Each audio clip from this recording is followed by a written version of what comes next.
Perfect. Thank you very much, Mo and Adam. That was really an exciting session and good information about how to find deals, what all to look out for, and especially the investors and the time wasters, which is very, very important for you guys. So it is really interesting to know how you tackle those situations. So thank you very much for sharing that insight.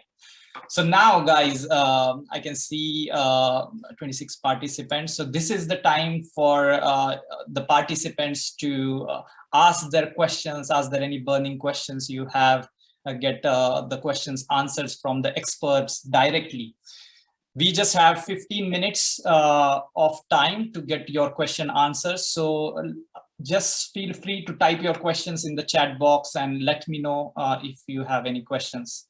And in the meantime, I have gathered few questions from the participants which are not online. So maybe I can kick off with those questions, Mo and Adam, if that is okay with you guys, and then the participants can chip in with their questions in the chat box as well. Yeah, go ahead, fire away, ready when you are. Perfect. Thank you very much, guys. So I understand that with regards to deal sourcing, it is like you have an investor list, and if a new investor is joining, they have to contact you via the website and they'll be added to your investor list. So say suppose they like an investment. So what is the returns you are looking after for deals of a buy-to-let versus an HMO? So what are the returns you are giving to people? So when it comes to buy-to-lets, we look out for 10% plus on ROI on single buy-to-lets. When it comes to HMOs, we look at 20% plus for an ROI on HMOs. When it comes to BRR projects, we look at anything above 35% for an ROI for BRR projects. And then when it comes to developments and so on, we look at 50% plus ROI for bigger developments. They're the rules that we work to when we're looking for investments. That's what we work on. Okay, perfect. Great, good to know. Guys, if you have any questions, please put it in the chat, and I would also invite you all to maybe share, like put on your camera if it is comfortable, so we can see who all are joined. Guys, no questions are wrong questions, so fire away. Don't be afraid. Yeah. Don't be nervous. No question's a wrong question. You know, this is an opportunity to get any questions asked. You know, I know some people are new as well, and this is how we learn and grow, by asking even stupid questions. Don't worry about it. It's all good. Perfect. So maybe I can take the second one over here. So is it any specific area you guys source, or is it nationwide, as you said, nationwide? So how does that work? Or you are like specifically focused to one specific area where you are specialized? Good question. Good question. So we're actually based in the Northwest. We're in Manchester, and we've been networking for about 2 years now, and we have a network of co-sources up and down the country. So when we send out deals, you might see something in Lincolnshire, you might see something in Scotland, you might see something in Manchester, you might see something in London. We're all over the show. We've got a network of co-sources all over the show.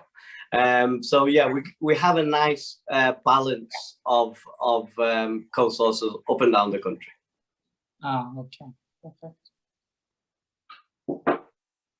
And what about project management? Do you guys also help with project management of the project? Yeah, when we source properties, we look for the agents in the area. We contact 3 management agents and find out who the best agent is and find out who charges what. Because property investor, you want to have it systemized, really. You want to have it automated. You want to have the management in place. You don't want to do the work. You shouldn't be doing the work. You should have the systems in place. So when we're looking for deals, we make sure there's a management company nearby. We make sure the property will rent out. We look at the demand in the area. We have so many little searches, checks, check, we do.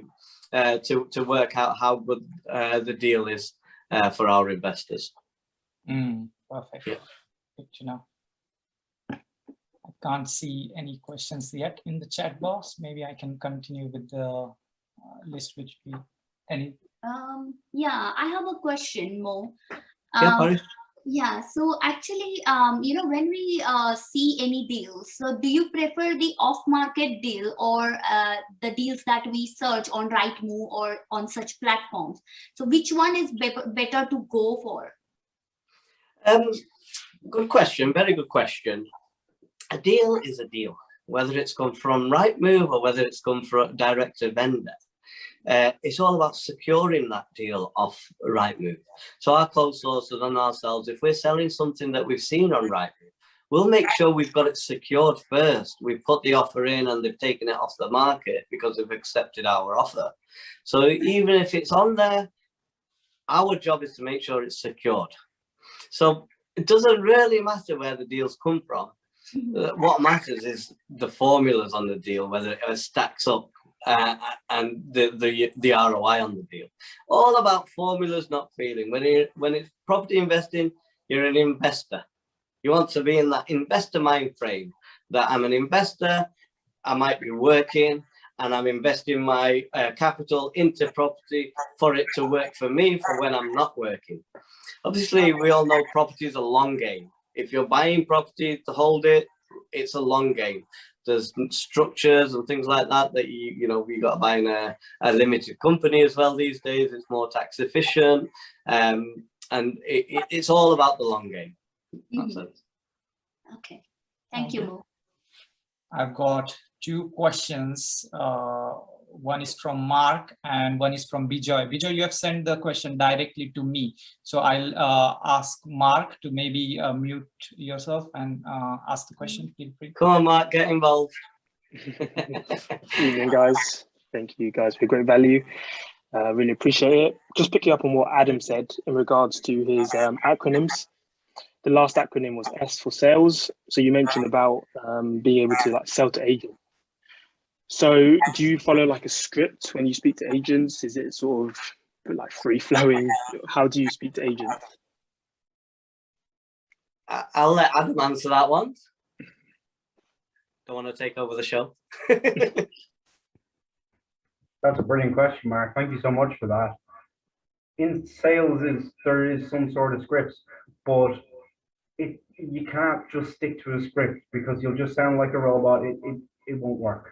You do need to be a bit flexible with it, but there is some things that you will always kind of want to include, certain questions you'll always want to ask, but I would never want to just stick with a script because plenty of people do try that and the agents will have heard it before and you don't have the opportunity to build that relationship with them as well. So I would say be flexible with it, but there is some things that you would want to include, certain questions that you want to ask. If I can add to that, confidence is key as well. When you're talking to an estate agent on the phone, they're reading you. They're trying to understand what kind of investor you are, what kind of a person you are. Confidence is key. We do a lot of things. I'm standing up and doing the event. I'm sitting down doing the event. We stand up because of the energy. When we're making calls to the agents and so on, we'll stand up and talk to them. We'll let them know we're a property investor and that we're searching for this, that, the other, whatever it is, our preferences. And we make sure that we're 100% confident in negotiating, in searching for properties. The confidence is key. And you can all get confidence. There's a book by Paul McKenna called Instant Confidence. If anybody out there is lacking confidence, I suggest you read that, and that will help you grow and build that confidence up. I was low on confidence, believe it or not, at one stage of my life. But I'm full of beans now. Yeah, you've changed. Yeah, thank you. Yeah, so hope that helps, Mark. Thank you, guys. Thank you. Thank you, Mark. Bijoy, do you want to ask a question? Somebody asked what's the name of the book. The name of the book was Instant Confidence by Paul McKenna. Okay. Instant Confidence by Paul McKenna. Great book. Paul McKenna's written a good few books. Very, very good stuff. There you go. Thank you. Yeah, Mo, is a question for you. You know that if we find a property which we probably the better for the investment, do you talk to the agent and or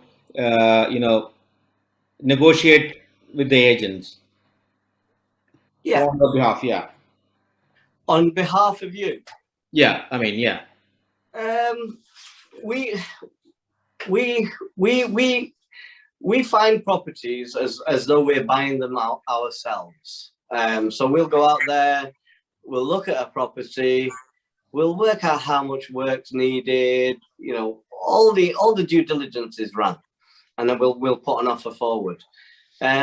We've never done that for somebody on behalf of somebody. I never say never. I'll always help out where I can and pick up the phone for somebody if need be. Yeah, I'd be happy to help out in that sense. But as a business, we find deals, we package up the deals, and we sell deals. And our business is very nicely systemized. Our investors know, texts in. They know 11:45 on a Tuesday. They know they're getting an email off us. We send the deals out. They know on the Wednesdays at 6 o'clock they're getting a blog off us to. We let them know what we've been up to. We create a know, like, and trust with our investors. We share our lives with them. We let them know what we're doing, what we're up to that week, what we've been up to, you know, what kind of investments we're making. Property is a people's business. If I'm buying a property, I'm buying it off a person. If I'm going to an estate, it's a person I'm talking to. It's a people business. But we do a lot of networking. We build a lot of relationships up with agents as well. And that's what it comes down to, building that relationship up, the people's skills and so on, is a vital aspect of property. If you think property, think people. So People business. What is your biggest deal you have done in the whole career? Our biggest deal at the moment, we're making £100,000 on a HMO project. Our investors invest in £100,000. They're trusting on another project. So people trust us with that kind of money. We've sold many deals, which has brought us in thousands of pounds. My previous businesses, £1 million turnover businesses. I've had millions go through my hands. In one hand, out the other. Keep a few for myself for rainy days. Brilliant. Thank you, Mo. My pleasure. Thank you, Joy. So I think we have got time for one last question. I can see Manu, you have a direct message. I'm getting all the direct messages. So, so maybe do you want to ask the question? Hi, it's for Mo. Manu. Thank you for the session. Hey, hi. Hey, Manu's Hey. up the road from us. Yeah, no. Yeah. It's easy to say my name as Manu because people kind of get confused saying if I say Manu. Yeah. So yeah, I'm a Manu fan too. Yeah. Yeah. Do you support Manu? Yeah, I do. Yeah. But I'm not a fan of CR7 though. Right. Okay.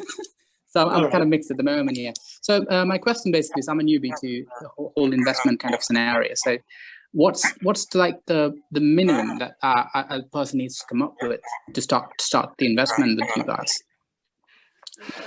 That's quite interesting. Yeah. There's many ways in investing in property and becoming a property entrepreneur. We do deal sourcing. Deal sourcing is a business. We find deals, we package them up, and we sell them to investors. A deal sourcing business, get a bit of training under your belt, do all the compliance and everything. £5,000, you can set up a business, network like crazy, get investors on board, find deals.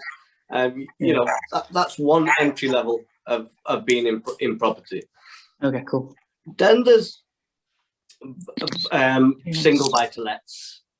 You'll be putting in 25% of that property value in, plus your stamp duty and all the good stuff, say 30%. Yeah. And then you'll be getting an X amount return. That's a single buy to let. Yeah. Then there's BRR projects where you'll use bridging finance. So say, for example, you had £50,000, you'd use that £50,000, then get bridging on the rest, and then development finance on the rest, and do the project. Yeah, It's risky. Much like the properties in the Hammer kind of shows, isn't it? Yeah. Kind of. Yeah. Maybe, I'm not Yeah. sure. But the reason I say formulas, not feelings, is because Homes Under the Hammer, Yeah. people have got burnt from Homes Under the Hammer. Okay. Right? So Yeah. don't watch it ever again. Okay. People, Right. they go to the auctions. Yeah. And in my experience, I've been to many auctions and I've monitored auctions. And Yeah. in my experience, all the crap goes to the auctions because there's a problem or something. Or the person that's bought it is overpaid.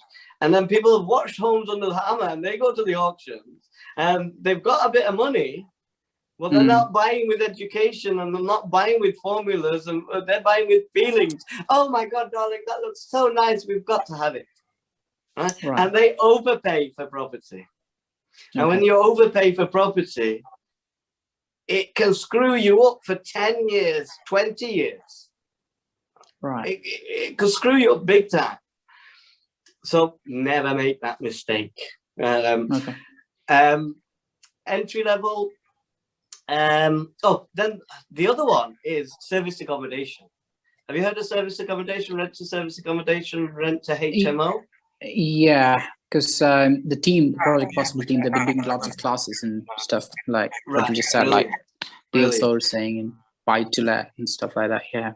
Yeah. So when it comes to rent to service accommodation, you can rent something, say you're £1,000 a month is the rent for that, and then they want a £1,000 deposit, and then you've got to spend £1,000, £2,000 on it to make it nice, and get a management in place to look after it. You might be £5,000 in. If you buy it off a deal sourcer, then the deal sourcer might want £3,000, and then you're £8,000 in. You paid £8,000 for a property, and that property might earn you £800 a month, £1,000 a month. Right. And if you look at your so we kind of break even in a year's time, and then it's profit from the next year. Yeah. Yeah, and you sign a 3 to 5 year agreement, so you break even on the first year, and you're making that £1,000 a month. Now, if you're thinking of what's my financial freedom figure, your financial freedom figure is what do you need to survive on. So for some people, it's £2,000 a month. Some people, £4,000 a month. Now, if you think of rent to service accommodation, how many of them deals do you need to have your financial freedom figure covered? Okay. So there's many ways. Obviously, buying property is a long game, holding it, letting it grow, capital appreciation, collect the Bruce's bonus, and then there's all the other ways as well.